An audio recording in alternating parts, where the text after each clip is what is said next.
નમસ્કાર દર્શક મિત્રો, નિર્માણ ન્યૂઝની વિશેષ રજૂઆત ધ પોઈન્ટ કાર્યક્રમ સાથે હું છું યજ્ઞ. દર્શક મિત્રો, આજે નિર્માણ ન્યૂઝની વિશેષ રજૂઆતમાં વાત કરવાની છે કે બેંકના ખાનગીકરણને લઈને અત્યારે હાલ વિરોધ પ્રદર્શન જોવા મળી રહ્યું છે. વાત કરીએ છેલ્લા 4 વર્ષની, તો છેલ્લા 4 વર્ષમાં 14 પબ્લિક સેક્ટર હતા, તેમાં બેંકોને મર્જ કરવામાં આવ્યા છે. સાદા ક્યાંક ખાનગીકરણ જે દિવસેને દિવસે વધી રહ્યું છે, શું તે ફાયદાકારક છે, નુકસાનકારક છે? સરકાર ખાનગીકરણ કરવાની વાત કરી રહી છે, ક્યાંક વિદેશી ઊંડિયામાં અને તેની સાથે જે વિદેશી કંપનીઓ, વિદેશી બેંકો પણ અત્યારે હાલ ભારતમાં આવે તેવી પરિસ્થિતિ છે.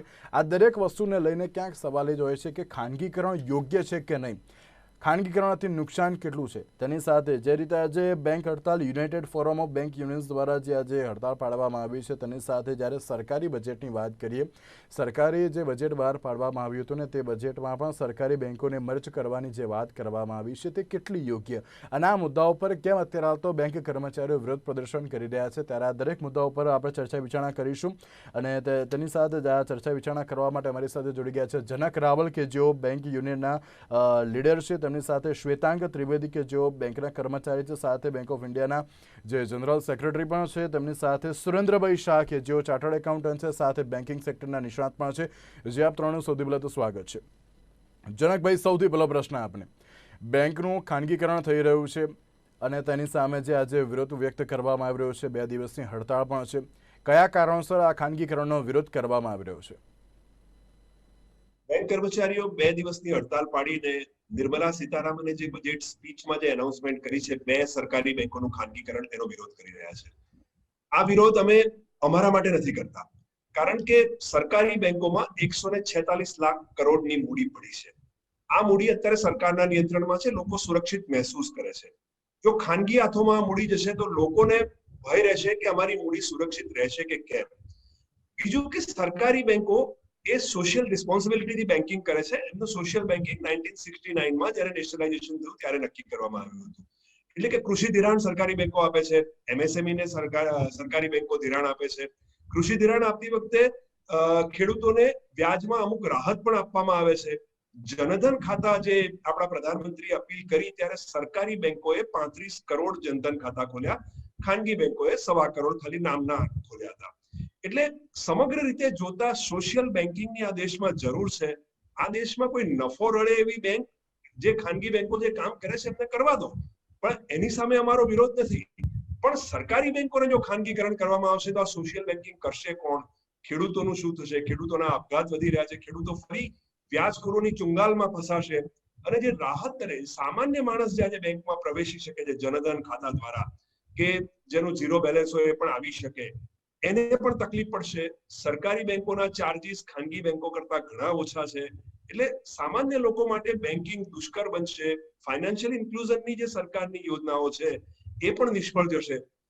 દેશમાં અત્યારે આટલું બેન્કિંગ નેટવર્ક હોવા છતાં પણ માત્ર 2% બહેનો ફાઇનાન્શિયલ ઇન્ક્લુઝનમાં ઇન્ક્લુડ છે, અને એ પણ મોટા ભાગે સેલ્ફ હેલ્પ ગ્રુપ દ્વારા સરકારી બેંકોમાં છે. એટલે આ બધાને અસર પડશે, એક બેઝિક ફેબ્રિક પર અસર પડશે આપણા દેશના. એટલે અમે વિરોધ કરી રહ્યા છીએ.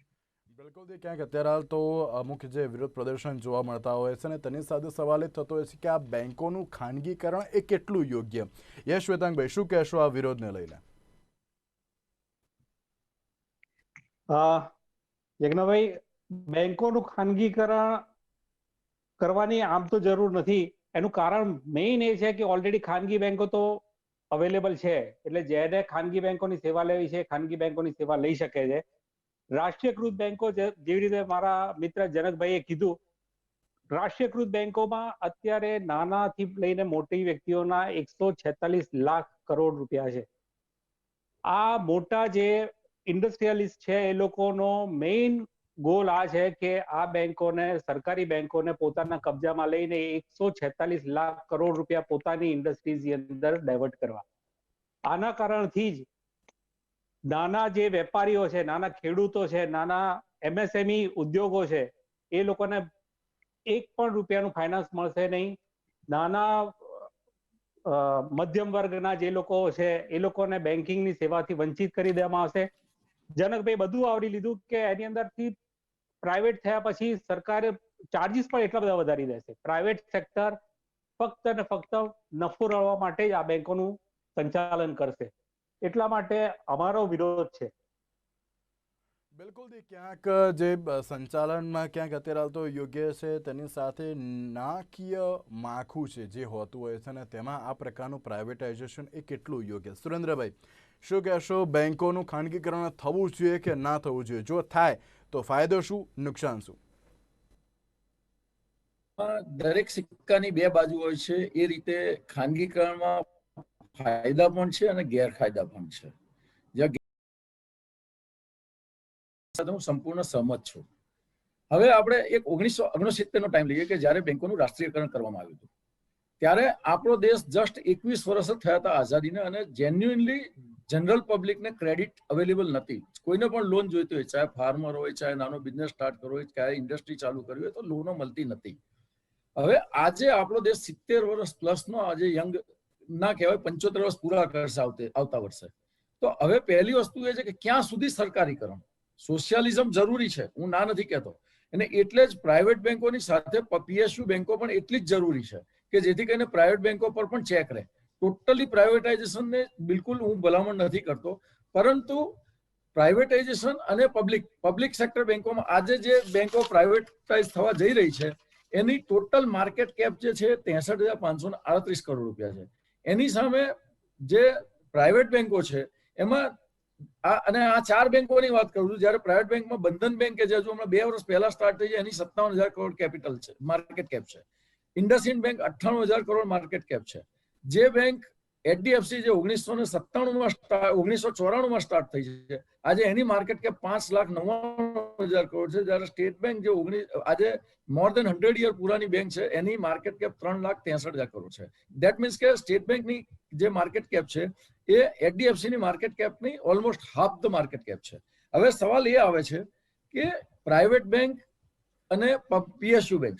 પ્રાઇવેટ બેંકમાં હવે ધીમે ધીમે આરબીઆઈએ પણ ઘણા બધા રિસ્ટ્રિક્શન્સ લાવ્યા છે. જેમ કે યસ બેંકમાં એના એમડી નું એક્સટેન્શન કરવાનું હતું તો આરબીઆઈ ના પાડી દીધી.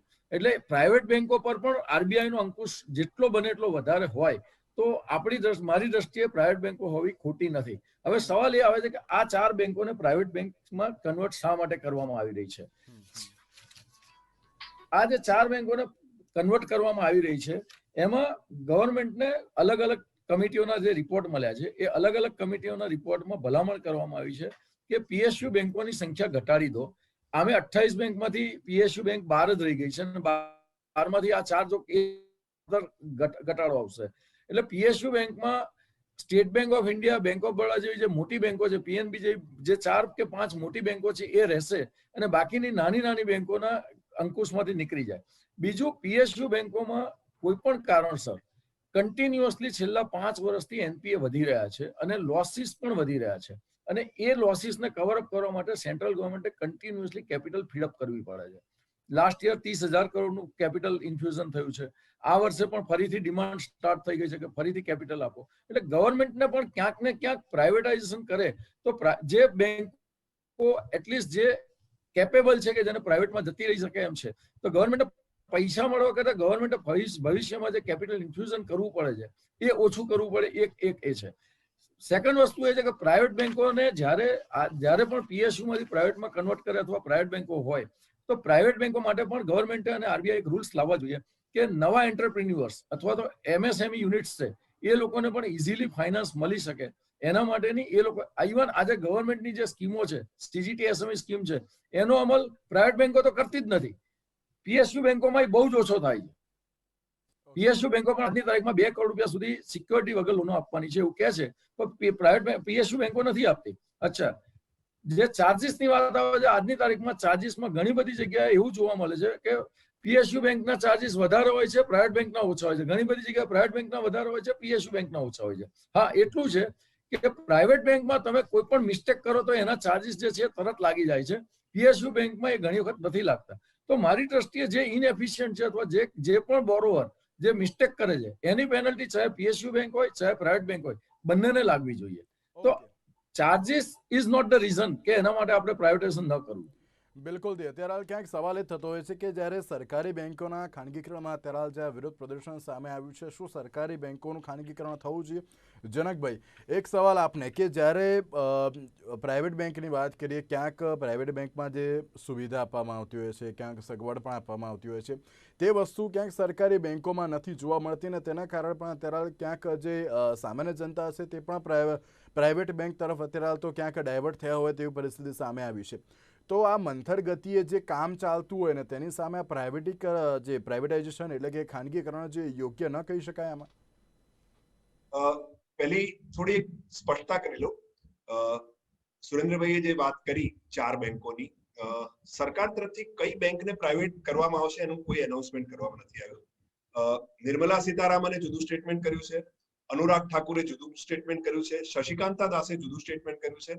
એટલે એક એવી ગૂંચવાડો દેશમાં ઉભો કરવામાં આવ્યો છે કે કઈ બેંકને પ્રાઇવેટ કરવામાં આવશે એનું કોઈ સ્પષ્ટીકરણ કર્યું નથી. બીજી મહત્વની વાત એ કે જે ખાનગી બેંકો છે અત્યારની, જેને ન્યૂ જનરેશન પ્રાઇવેટ બેંક આપણે કહીએ, એ બેંકો માત્ર ને માત્ર અર્બન ક્લાયન્ટને કેટર કરે છે. સરકારી બેંકોમાં એમ કે ભાઈ ચલો જાઓ, મંથર ગતિએ કામ ચાલે છે. પ્રાઇવેટ બેંકોમાં ઘણી બધી જગ્યાએ કદાચ ગતિ વધારે હશે પણ લોન આપવામાં ડોક્યુમેન્ટમાં ઘણા બધા લોચા હોય છે. વિડીયોકોનનું ઉદાહરણ આપણી સમક્ષ છે જ. અને બહુ જ આશ્ચર્યની વાત એ છે કે એની જે ક્રેડિટ આપવામાં આવી હતી એની કમિટીમાં શ્રી કામઠ હતા, જે કામઠ અત્યારે રિઝર્વ બેંકની કમિટીમાં પણ છે. એટલે કે આ કામઠ કમિટીનું જ રેકમેન્ડેશન હતું કે સરકારી બેંકોને ખાનગી કરવી જોઈએ. અચાનક જ એમને ડિક્લેર કરી નાખ્યું. પણ પછી આ તો વિડીયોકોનનું જયારે ત્યારે ખબર પડી કે ભાઈ એમની ક્રેડિટ આપનારી જે કમિટી હતી એ કમિટીના એક મેમ્બર હતા શ્રી કામઠજી. એટલે આ બધી કમિટીઓના ક્યાં છેડા અડેલા હોય છે, ક્યાં એ લોકો પહોંચેલા હોય છે. એટલે આ કમિટીઓના રિપોર્ટ પર બહુ વિશ્વાસ ન મૂકી શકાય. બીજી મહત્વની વસ્તુ એ કે સરકારી બેંકોમાં ચોક્કસ ધીમી ગતિએ કામ થાય છે, એક આક્ષેપ છે. પણ સરકારી બેંકોમાં તમે જાઓ તો તમને કાઉન્ટરની પાછળ માણસ જોવા મળે છે. પ્રાઇવેટ બેંકોમાં જાઓ તો તમને કદાચ એવું કહેવામાં આવશે કોઈ ભૂલ થાય તો કે તમે ફલાણા નંબર પર ફોન કરો, આ નંબર પરથી તમને જવાબ આપવામાં આવશે. અમે આનાથી વિશે કદાચ જવાબ વધારે સાલુકઈથી આપે છે, વધારે શિષ્ટતાથી આપે છે, પરંતુ પ્રોબ્લેમનું સોલ્યુશન થતું નથી. અને સુરેન્દ્રભાઈએ જે વાત કરી કે ચાર્જીસની વાત, ચાર્જીસ સામાન્ય લોકોને 100% અસર કરે છે. અને સરકારી બેંકોમાં તો ચાર્જીસ લાગે છે ને ક્યારેક ગ્રાહક આવીને વધારે રિક્વેસ્ટ કરે તો ચાર્જીસ રિવર્સ પણ થઈ જાય છે, પરંતુ ખાનગી બેંકોમાં થતું નથી. અને સરકારી બેંકો પણ હવે આધુનિકરણ તરફ જઈ રહી છે. ટેકનોલોજી આવી રહી છે, નેશનલ ગ્રીડ થઈ ગયા છે, એટીએમ્સ એના વધી ગયા છે. એટલે એવું નથી કે ટેકનોલોજીમાં સરકારી બેંકો પાછળ છે, પરંતુ ટેકનોલોજી દેશના ભોગે કે સરકારના ભોગે જો લાવવાની હોય તો એ ટેકનોલોજી અમને મંજૂર નથી. બિલકુલ, ક્યાંક એ ટેકનોલોજી મંજૂર નથી, પરંતુ જનકભાઈ આમાં સવાલ એ પણ થતો હોય છે ને કે સરકારને ક્યાંક જે નુકસાન અત્યારે હાલ થઈ રહ્યું છે, તમે જણાવ્યું, શ્વેતાંગભાઈએ પણ જણાવ્યું નુકસાન, તે સરકારને ક્યાંક દેખાતું ન હોય તેવું સ્પષ્ટપણે જોવા મળતું હોય છે આમાં તો. એટલે સરકારનું નુકસાન એટલે સરકાર જે મૂડી ઠાલવે છે એની જો આપ વાત કરતા હો તો હું એક વાતની બહુ સ્પષ્ટતા કરી લઉં કે સરકારી બેંકો જ્યારે નેશનલાઇઝેશન એક્ટમાં થયું હતું, ત્યારે પાસ થયો હતો, ત્યારે સરકારી બેંકો નફો કરવાના આશયથી આ બેંકોનું રાષ્ટ્રીયકરણ કરવામાં નહોતું આવ્યું. આજે મેં એક ફિગર આપી કે 350 કરોડ જનધન ખાતા ખોલ્યા. એ જનધન ખાતા ખોલવા પાછળ, દરેક ખાતું ખોલવા પાછળ એક કોસ્ટ થતી હોય છે. આ ખાતા આ બેંકો નહીં ખોલે. ખેડૂતોને વ્યાજમાં રાહત સરકારી બેંકો આપતી હોય છે. હવે આ બધી જ રાહતો આપવામાં આવે, આ પ્રકારના એવા એકાઉન્ટ્સ ખોલવામાં આવે કે જેને એકાઉન્ટ મેન્ટેન કરવા પાછળ ખર્ચ થાય પણ એકાઉન્ટમાંથી કોઈ ઇન્કમ ન થાય, તો એના માટે સરકાર તરફથી મદદ મળવી જ જોઈએ અને મદદ મળે એમાં કશું જ ખોટું નથી. એટલે સરકાર પણ જાણે છે કે અમે જે આ કરીએ છીએ યોગ્ય છે. અને કદાચ એટલે જ ડિમોનેટાઇઝેશન વખતે, ડિમોનેટાઇઝેશનનું ઉદાહરણ લઈએ તો સૌથી સારું કામ સરકારી બેંકોએ કર્યું હતું. રાતના મોડા સુધી સરકારી કર્મચારીઓ જાગ્યા હતા અને નોટો બદલી આપી હતી. પ્રધાનમંત્રી મોદીએ લાલ કિલ્લા પરથી એ વખતે સરકારી બેંકોના કર્મચારીઓના વખાણ કર્યા હતા. ખાનગી બેંકોએ આ કામ ખૂબ ઓછા પ્રમાણમાં કર્યું હતું. એટલે સરકારના જે કામ છે, દેશના કામ છે, અને દેશના વિકાસમાં હજી આ એગ્રીકલ્ચર લોન, એમએસએમઈ લોન, આ બધી નવી યોજનાઓની જરૂર છે. હમણાં કોરોના વખતે જ લારી ગલ્લા વાળાને 10,000 રૂપિયાની લોન આપવાની વાત આવી ત્યારે એ લોન કોને આપી હતી? સરકારી બેંકોએ આપી હતી. આ બધા પાછળ ખર્ચ થાય છે ને આ સરકાર પણ જાણે છે કે આ ખર્ચને પહોંચી વળવા માટે સરકારી બેંકોને મૂડી આપવી જરૂરી છે, માટે સરકાર મૂડી આપતી હોય છે. બિલકુલ જી, સરકારને અત્યારે હાલ તો ક્યાંક ખબર છે, અને તેની સાથે સવાલ એ પણ થતો હોય છે શ્વેતાંગભાઈ કે હવે જે પ્રમાણેની સુવિધાઓ અત્યારે હાલ તો ઉપલબ્ધ કરવામાં આવી છે સરકારી બેંકોમાં પણ ક્યાંક અત્યારે હાલ પણ લોકો એક્સેપ્ટ કરતા નથી સરકારી બેંકોને, અને પ્રાઇવેટ બેંકોને સૌથી વધારે એક્સેપ્ટન્સ પણ મળતું હોય છે. તો કેમ સરકારી બેંકોની હજુ પણ આ પ્રકારની પરિસ્થિતિ જોવા મળતી હોય છે? તમારી વાત બહુ સાચી છે યજ્ઞભાઈ, કે સરકારી બેંકોની અંદર જે ક્લાયન્ટ બેઝ છે એ ખૂબ જ નીચલા વર્ગનો છે, અભણ છે, જે લોકોને અમારે વિડ્રોલ સ્લીપ પણ હાથથી ભરીને આપવી પડતી હોય છે, ગામડાનો ક્લાયન્ટ છે. જ્યારે આ મોટી બેંકોની અંદર એજ્યુકેટેડ ક્લાયન્ટ છે. એટલે બંનેના ક્લાયન્ટમાં જ ફરક છે. જે એમનો પ્રાઇવેટ સેક્ટર બેંક્સનો જે ક્લાયન્ટ બેઝ છે એ એજ્યુકેટેડ છે, જે લોકો બધી જ પ્રકારની ટેકનોલોજી યુઝ કરવામાં માહેર છે, અને એ લોકોના ત્યાં એ લોકો જ ખાતા ખોલાવે છે જેનું 25,000, 50,000, લાખ રૂપિયા બેલેન્સ રાખતા હોય. અમારા ત્યાં આગળ 100 રૂપિયાના મિનિમમ બેલેન્સથી પણ ખાતું ખોલવામાં આવે છે, અને 0 રૂપિયાના મિનિમમ બેલેન્સથી પણ ખાતું ખોલવામાં આવે. આ જેટલા પણ ઝુગ્ગી ઝોપડી વાળા છે એ લોકોના તમે જઈને પૂછ્યા કે કયાનું ખાતું આઈસીઆઈસીઆઈ કે કોટક કે એક્સિસ બેંકની અંદર છે. જો આ બધી બેંકોનું પ્રાઇવેટાઇઝેશન કરવામાં આવશે તો શું આ આઈસીઆઈસીઆઈ અને કોટક બેંક આ લોકોને પણ સેવાઓ આપશે? પ્રશ્ન આ છે. અમારા ત્યાં આગળ ખેડૂત જે આવે છે એની પાસે નોકિયા 1100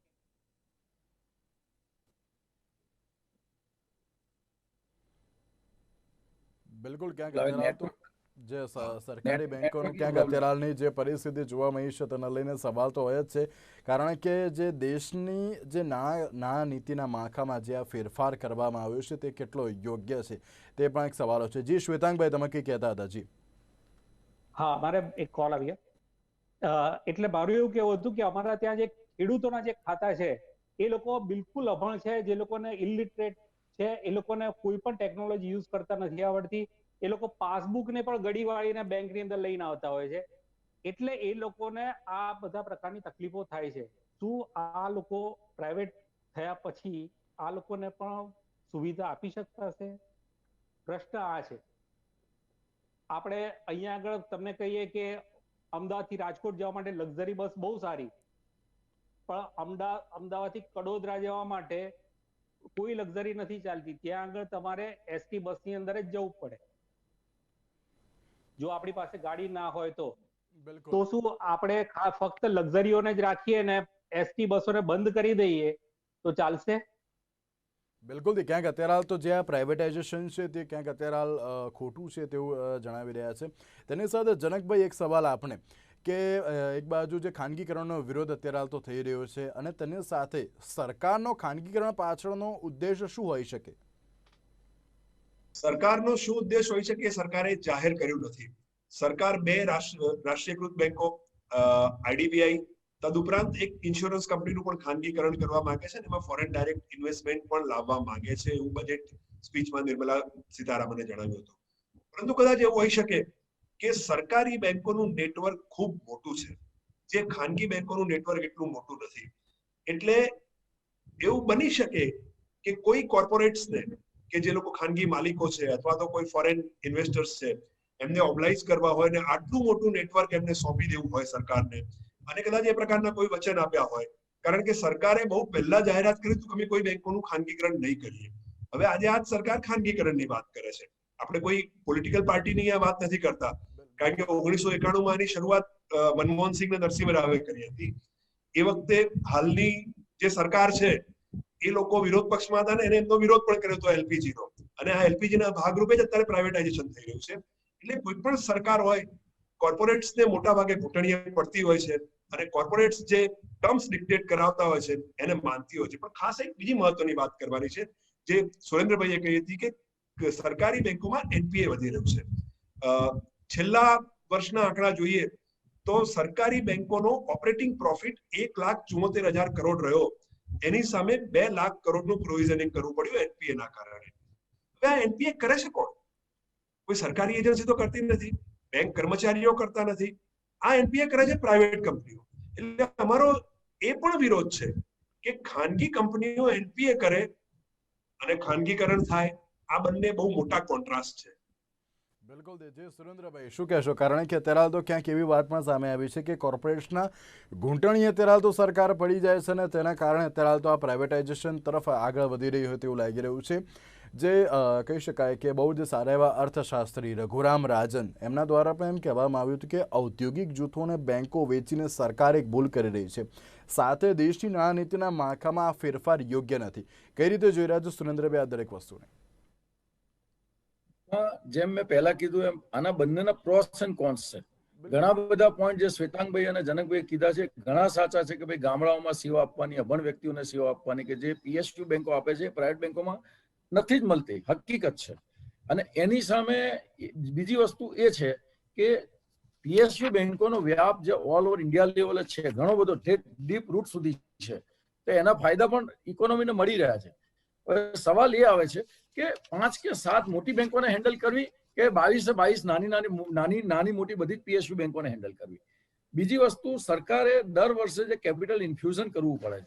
આજે જનકભાઈએ જે કીધું એ વસ્તુ સાચી છે કે ભાઈ NPA પ્રાઇવેટ કંપનીઓ કરે છે, પણ બેંક લોન આપવામાં જે કાળજી લેવામાં પ્રાઇવેટ બેંકોમાં આવે છે એ કાળજી PSU બેંકોમાં પણ લેવામાં આવે છે, નથી આવતી એવું નથી. ત્યાંય કમિટી કોન્સેપ્ટ થયા છે. પરંતુ ઉપરના લેવલે જે મોટી લોનો, જનકભાઈ અને શ્વેતાંગભાઈ બંને મારી સાથે એગ્રી કરશે કે નાની લોનોમાં ફ્રોડના કેસીસ ઓછા થાય છે, મોટી લોનોમાં જ ફ્રોડના કેસીસ થાય છે, ચાહે એ પ્રાઇવેટ બેંક હોય કે PSU બેંક હોય. આજે 500,000 કરોડના ફ્રોડ ઇઝીલી થાય છે. 5 કરોડની લોન વાળા લોકો ફ્રોડ નથી કરતા, એમના જેન્યુઇન બિઝનેસ લોસીસના હિસાબે એ લોકોનો કદાચ NPA થાય છે. આજે છતાં એક વસ્તુ તો એટલી જ છે કે ફ્રોડના જ્યારે આંકડા આવે છે ત્યારે PSU બેંકો 80% કોન્સન્ટ્રેટ કરી રહી છે. 2019-20 1,48,400 કરોડ રૂપિયાના ફ્રોડ PSU બેંકોમાંથી આવ્યા છે, જ્યારે પ્રાઇવેટ બેંકોમાંથી 34,211 કરોડ આવેલા છે. 80% ટોટલ ફ્રોડના 80% PSU બેંકોમાંથી છે અને 18% જ ખાલી પ્રાઇવેટ બેંકોમાંથી છે. હું એનો અર્થ એવો નથી કહેતો કે બધી PSU બેંકોમાં ફ્રોડ જ ચાલે છે, પરંતુ ક્યાંક ને ક્યાંક મેનેજમેન્ટ લેવલે ઘણી બધી બેંકો, જે જનકભાઈ પણ જાણે છે, શ્વેતાંગભાઈ પણ જાણે છે, વી નીડ નોટ નેમ, પણ અમુક બેંકોમાં જ્યારે પણ કોઈ કામ થાય છે ત્યારે અમુક રીતે થાય છે. એ બધી ધીમે ધીમે છેલ્લા 10-15 વર્ષમાં ઘણી બધી સુધારા આવ્યા છે, પર્ટિક્યુલરલી કમિટી કોન્સેપ્ટ આવ્યા પછી. હવે લોન કોઈ એક વ્યક્તિ સેન્કશન નથી કરતી, છતાં હજુ આજની તારીખમાં મોટી લોનોમાં કમિટીને પણ અસર કરી શકે એવા ઇન્ડસ્ટ્રીયાલિસ્ટો હોય છે. તો એના પર કંટ્રોલ કઈ રીતે કરવો એ સરકારે, RBI એ, બેંકોએ પોતે અને પ્રાઇવેટ બેંકો એ પોતે એ તમામે એની પર નિર્ણય લેવાનો છે. બીજી વસ્તુ એ આવે છે, જેમ જનકભાઈ કીધું કે વ્યાજની રાહત ખેડૂતોને વ્યાજની રાહત સરકાર આપે છે, સરકારી બેંકો આપે છે. સરકારી બેંકો ખેડૂતોને વ્યાજની રાહત નથી આપતી. સરકાર એ વસ્તુને પાછી રીઇમ્બર્સ કરી આપે છે. બેંકો પાસેથી વર્કિંગ લે છે, ચાહે પ્રાઇવેટ બેંક હોય ચાહે PSU બેંક હોય. ખેડૂતોને વ્યાજની જે રાહત છે એનું ટોટલ વર્કિંગ PSU બેંકો અને ખાનગી બેંકો સરકારને આપે છે અને સરકાર એ અમાઉન્ટ રીઇમ્બર્સ કરી આપે છે. એવી જ રીતે સરકારની જે કોઈ સ્કીમ હોય છે, જેમ કે કોવિડની લોન હતી તો that was guaranteed by central government. એટલે કોવિડની લોનો પણ કોઈ PSU બેંકે પોતે એકલાએ નથી આપી, ત્યાં પ્રાઇવેટ બેંકોએ પણ આપેલી છે. ઓકે જી, મારી જોડે ખૂબ જ ઓછો સમય છે. શ્વેતાંગભાઈ, તમે કંઈક કહેવા માંગતા હતા, છે ટૂંકમાં કહેજો.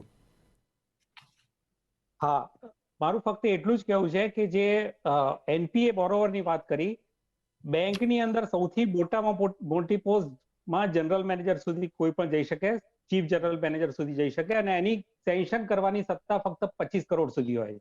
ઓકે. એનાથી ઉપર એક્ઝિક્યુટિવ ડાયરેક્ટર અને મેનેજિંગ ડાયરેક્ટર હોય છે, જે ગવર્મેન્ટ નોમિનેટેડ હોય છે.